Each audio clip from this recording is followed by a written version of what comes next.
Bonjour, nous allons aujourd'hui nous pencher sur les segments. Les segments sont une fonctionnalité avancée d'Excel qui permettent de filtrer les informations dans les tableaux croisés dynamiques ou dans les tableaux dynamiques. Notez bien la distinction que je fais entre les deux.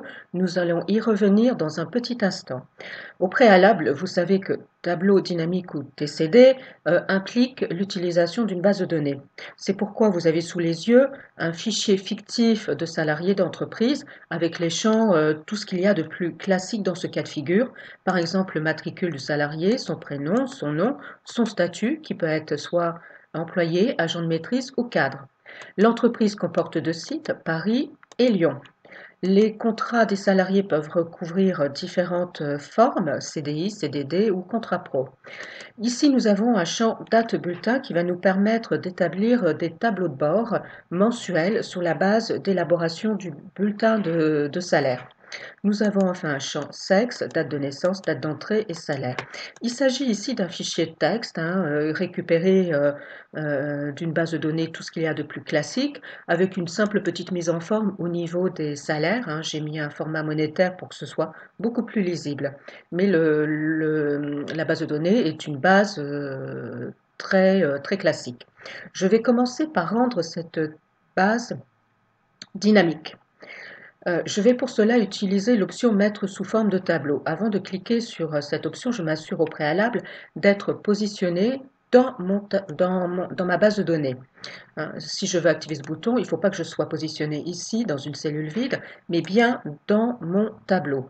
C'est le premier préalable. Le deuxième préalable, si je ne veux pas qu'il y ait de problème de détection de largeur de tableau, il faut que mon tableau ne comporte pas de cellules vides, ce qui est le cas ici. Au passage, notez que ce tableau comprend, alors ça je vais le retirer, comprend 2516 lignes. Ok, donc je me positionne n'importe où sur mon tableau. Voilà, et je vais cliquer sur mettre sous forme de tableau. Alors cet intitulé est totalement absurde parce qu'il ne reflète pas la fonctionnalité réelle qui se cache derrière cet intitulé. Mettre un tableau sous forme de tableau, c'est purement un pléonasme pour moi, ça n'éclaircit pas la fonctionnalité. En fait, lorsque vous activez cette option, vous rendez d'une part votre tableau dynamique et d'autre part, vous lui affectez une mise en forme. Voilà, donc je vais choisir une mise en forme quelconque, ça n'a guère d'importance, celle-ci par exemple, et vous voyez que effectivement Excel a bien détecté les contours de mon tableau. Mon tableau démarre en A1 et se termine sur la ligne de 1516 comme nous l'avons vu tout à l'heure. Excel a également détecté que mon tableau comportait des en-têtes. C'est extrêmement important de bien vérifier que cette case soit activée car vous le savez, quand on conçoit des tableaux croisés dynamiques, il faut absolument que la première ligne du tableau croisé dynamique comporte des en-têtes de colonnes et que ces dernières aient bien chacune un intitulé, ce qui est le cas ici. Donc je vais simplement valider. Voilà. J'ai transformé mon tableau en tableau dynamique. Deux choses me permettent de confirmer ce point. Premièrement, tout en haut est apparu donc un menu contextuel outil de tableau que je n'avais pas auparavant. Enfin, tout en bas, j'ai ici, vous le voyez, un petit triangle vert qui pointe vers le bas. Lorsque je me positionne au-dessus de ce petit triangle, j'ai une double flèche qui apparaît et qui me permet d'agrandir ma sélection. Je vais le faire. Voilà, je l'ai agrandi d'une ligne, voire de plusieurs. Qu'est-ce que ça signifie? Eh bien, ça signifie que toutes les lignes comprises jusqu'au petit triangle vert seront incluses dans le traitement de mes données. Lorsque je vais transformer ce tableau en tableau croisé dynamique, eh bien, les lignes blanches que j'ai créées seront prises en considération pour la conception de mon tableau croisé dynamique. Je peux bien évidemment exclure aussi des données de la même façon, c'est-à-dire en faisant remonter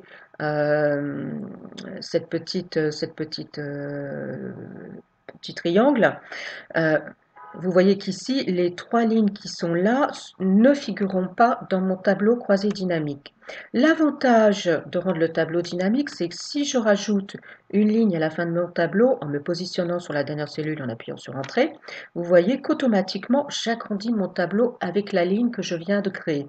Autrement dit, lorsque j'utilise cette fonctionnalité de tableau dynamique pour ma base, je n'aurai pas à redimensionner, à resélectionner ma zone de tableau pour l'agrandir au fur et à mesure que j'aurai ajouté des données.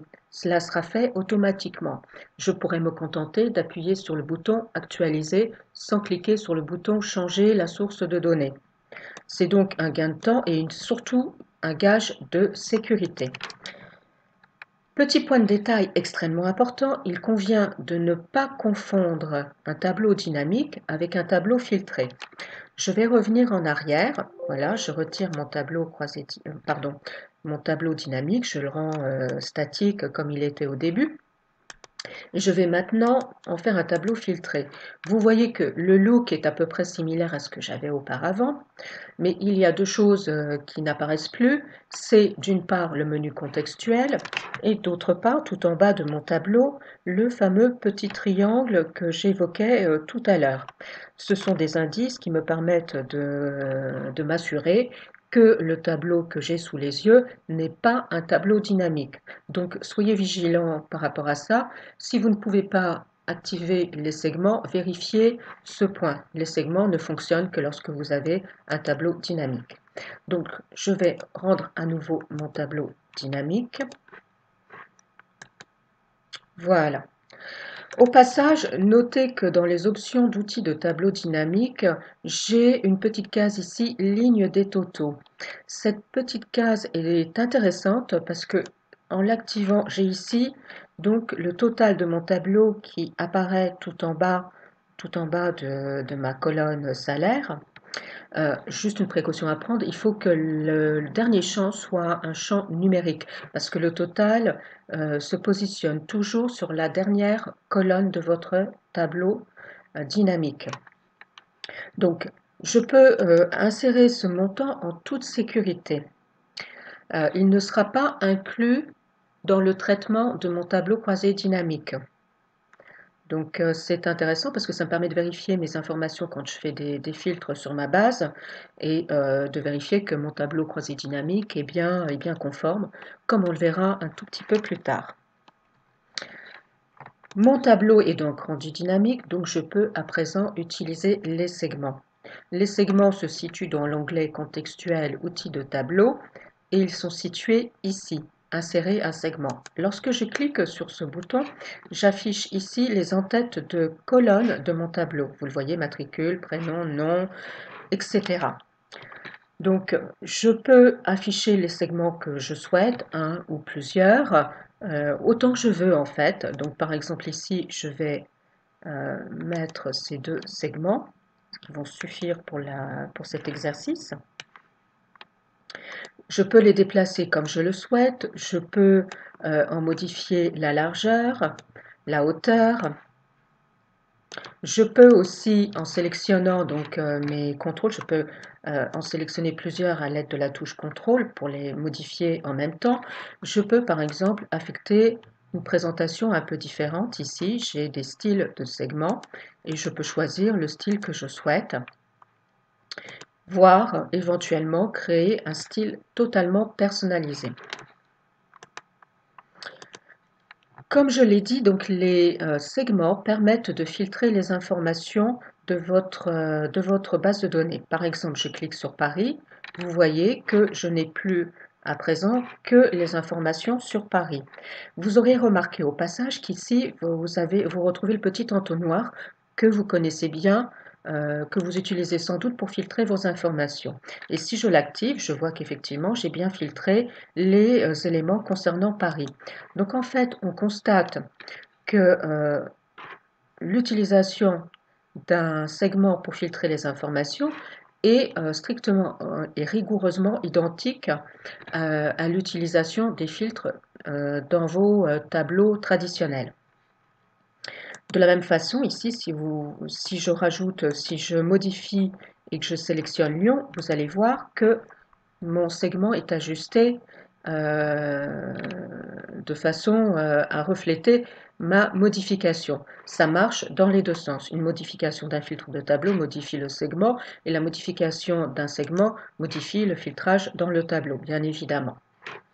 Je peux donc activer des filtres sur plusieurs colonnes à la fois. Donc, par exemple, ici, décider que je vais afficher les informations concernant le mois de février. Et vous voyez ici que j'ai bien le mois de février qui est activé.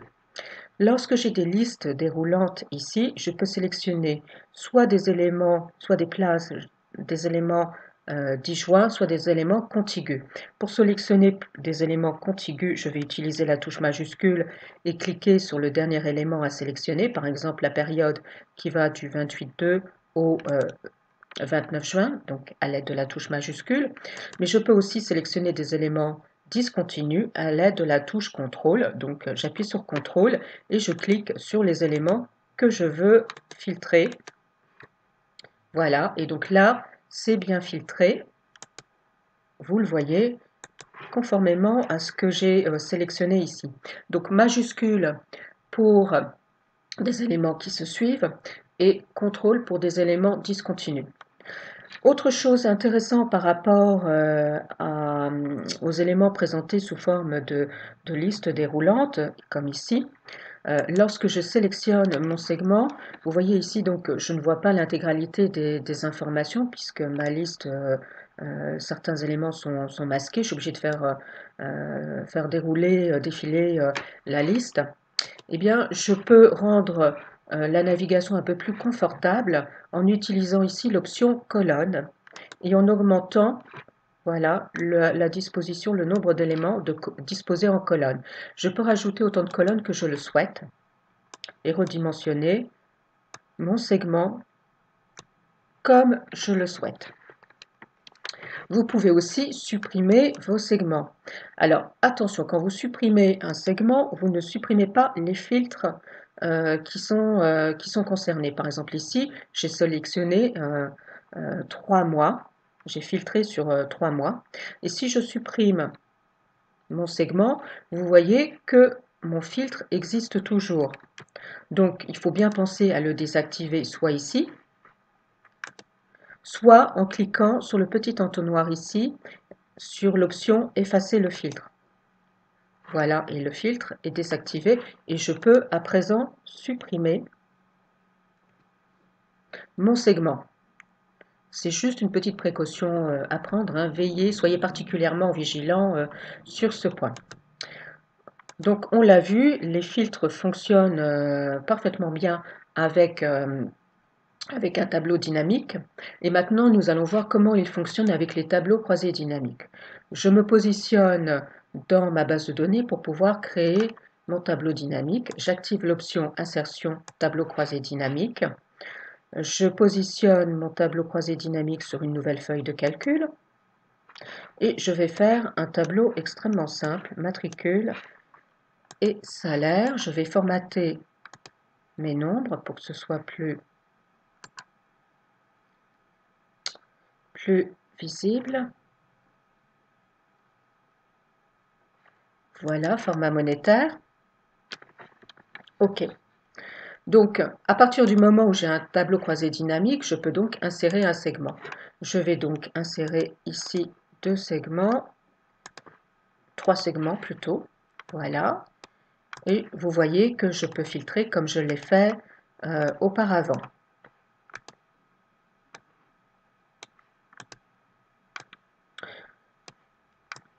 Je vais vous montrer qu'il n'y a aucune différence entre ce système de filtrage et le système que vous connaissiez jusqu'à présent et qui consistait à filtrer les informations depuis le tableau croisé dynamique. Je retourne dans Données, je vais insérer un nouveau tableau croisé dynamique. Cette fois-ci, je vais le mettre à côté de celui que j'ai créé tout à l'heure. Voilà, je vais insérer exactement les mêmes champs, les formater de façon rigoureusement identique.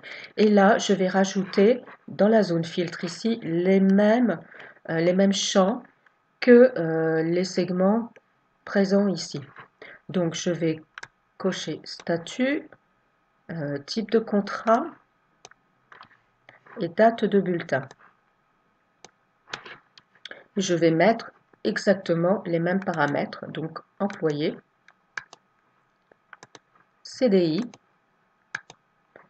et 29 mars. Et vous voyez, si je descends tout en bas de mes deux tableaux, que les informations sont rigoureusement identiques. Donc en fait, il n'y a aucune différence dans le traitement par segment ou dans le traitement par filtre. La seule chose qui change, c'est la présentation. Dans un système par filtre, ici, vous voyez que j'ai des champs qui se sont positionnés au-dessus de mon tableau croisé dynamique. Donc ça prend plus de place. C'est aussi beaucoup moins lisible parce que si je sélectionnais de champs, eh bien là, par exemple, on ne voit pas que j'ai sélectionné deux champs. Je ne vois, pardon, hop. Ici, je vois juste plusieurs éléments. Alors qu'ici, vous le voyez, hop, quand je sélectionne deux éléments ou plus, c'est immédiatement visible. Donc, l'avantage des segments, ça permet une meilleure lisibilité des informations de filtrage. En fait, les segments prennent tout leur intérêt avec les tableaux de bord, et c'est ce que nous allons voir à présent.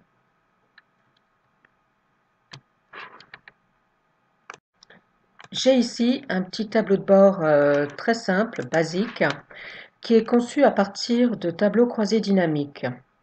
Ici, j'ai un premier tableau croisé dynamique salaire moyen, un deuxième répartition par type de contrat, donc, et par sexe, le nombre de CDD pour les hommes et pour les femmes, et de CDI, contrat pro, etc. Ici, j'ai les 5 plus gros salaires de la société, les 5 plus petits.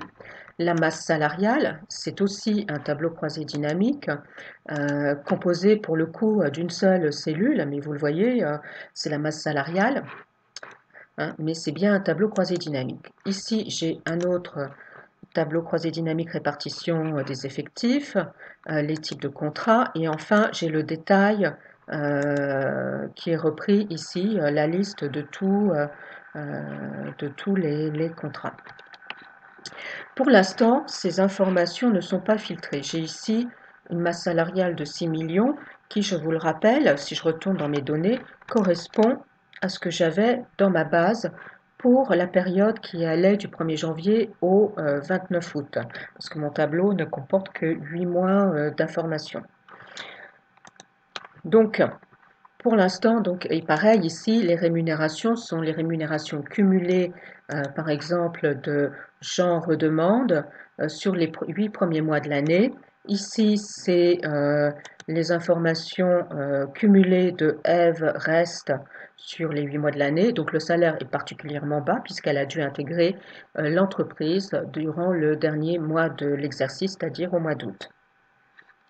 Donc je vais devoir filtrer mes informations pour avoir un tableau de bord sur le mois de janvier. Donc si je n'avais pas eu les segments, autrefois j'étais contrainte d'utiliser donc les zones de filtre comme on l'a vu tout à l'heure pour chacun des 8 tableaux contenus sur cette feuille, sachant qu'un tableau de bord peut comporter beaucoup plus, un plus grand nombre de TCD que je ne l'ai dans cet exercice. Donc c'est d'une part chronophage de rajouter tous ces filtres. Deuxièmement, c'est complètement inesthétique.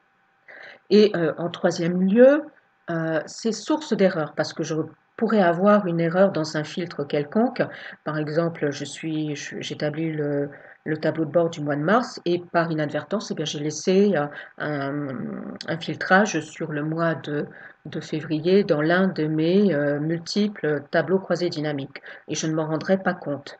Donc, en fait, les segments vont me permettre de synchroniser tous mes tableaux croisés dynamiques sur un seul filtre.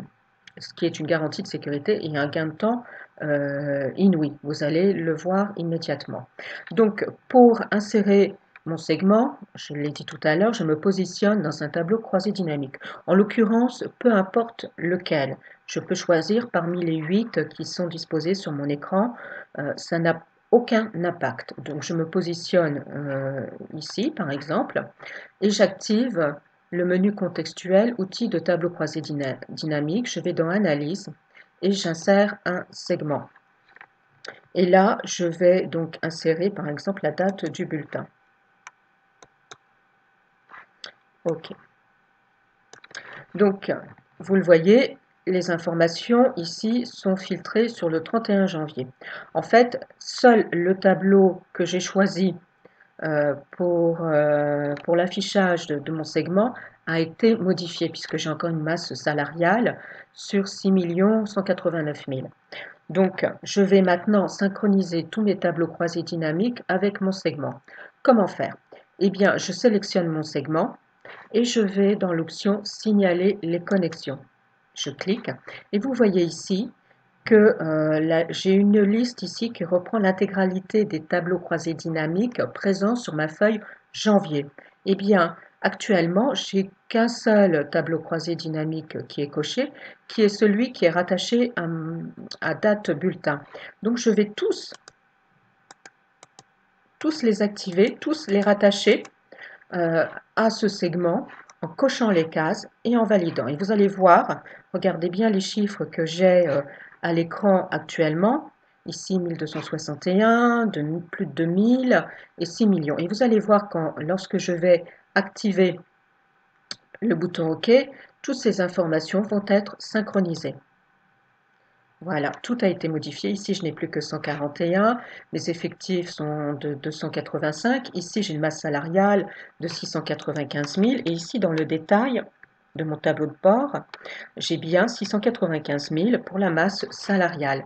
Tous mes tableaux de bord ont été actualisés en un clic de souris. Je vous montre, je vais passer au mois de juin. Et là, c'est la même chose. Tout a été synchronisé. Il y a eu des changements, c'est plus les mêmes rémunérations qui sont forcément les plus fortes.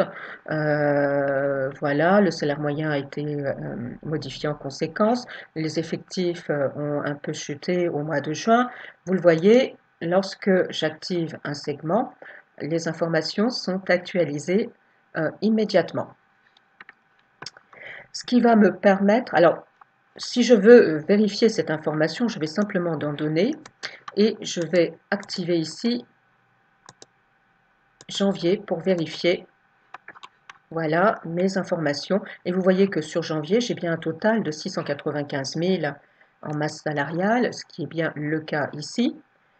Et que j'ai 286 lignes, soit 285 salariés, puisque la première ligne de mon tableau est un en-tête. Donc j'ai bien 285 lignes, donc 285 salariés. Donc mon tableau est juste, je n'ai plus de soucis à me faire. L'avantage, c'est qu'à partir de maintenant, eh bien, je vais pouvoir dupliquer cette feuille pour faire mes 8 tableaux de bord mensuels jusqu'au mois d'août. Démonstration, je vais faire un clic droit sur janvier, activer l'option déplacer ou copier.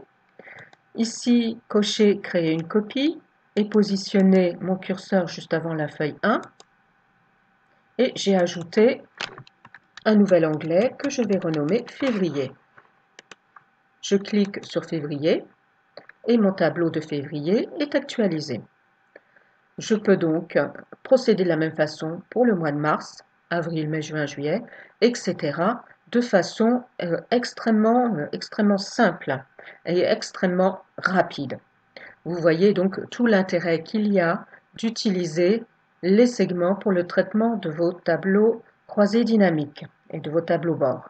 Une dernière chose concernant les segments et que je n'ai pas encore évoqué, jusqu'à présent on a inséré des segments. Alors je vais commencer par supprimer ce qui est en trop ici, voilà. Donc j'ai utilisé les segments. En fait il existe un deuxième type de segment. Voilà, je me mets dans mon tableau. Nous avons utilisé l'option segment et en fait il existe l'option chronologie. Qui dit chronologie dit temps, qui dit temps dit date. Vous voyez que lorsque je clique sur insérer une chronologie, Excel a détecté tous les champs qui comportaient des dates. Je vais vous montrer quelle est la différence entre une chronologie et un segment date. Donc je vais prendre rigoureusement le même segment qu'ici pour que vous voyez bien la différence. Voilà. Déjà, il y a une différence de présentation. Ici, j'ai une ligne chronologique, une frise chronologique, un peu comme ce qu'on avait à l'école quand on étudiait l'histoire. Donc, première différence notable, donc c'est visuel, c'est la différence visuelle. En second lieu, ici, je vois donc que j'ai une frise, donc ici ça va que jusqu'à décembre 2017 puisque mon tableau ne comporte que des données sur 2017, mais si j'avais eu des données sur 2018, il se serait prolongé, j'aurais eu 2018 un petit peu plus loin. Alors, première différence, c'est que je ne peux choisir que des plages contiguës. Alors qu'ici, je pouvais choisir des dates disjointes à l'aide de la touche contrôle. Ici, je ne peux choisir que des périodes limitrophes, hein, une période ou plusieurs périodes. Ça, c'est la différence notable entre une chronologie et un segment. En second lieu, vous voyez que dans ce segment, ici, j'ai la possibilité d'afficher les informations sous des formats temporels différents, c'est-à-dire par année. Donc pour l'instant, je n'ai que 2017, mais j'aurais pu avoir un fichier beaucoup plus large avec différentes années. Je peux afficher aussi les informations par trimestre, et ce que ne me permet pas mes champs, mes segments. Et je peux afficher les mois ou les jours. Donc vous voyez que l'option chronologie est plus fine pour le traitement des dates, alors que un segment date ne reprend que les dates qui figurent dans votre tableau croisé dynamique. Voilà, j'espère que toutes ces informations auront été utiles et vous auront donné envie de découvrir et de mettre en pratique le traitement des segments. Je vous dis à très bientôt. Au revoir.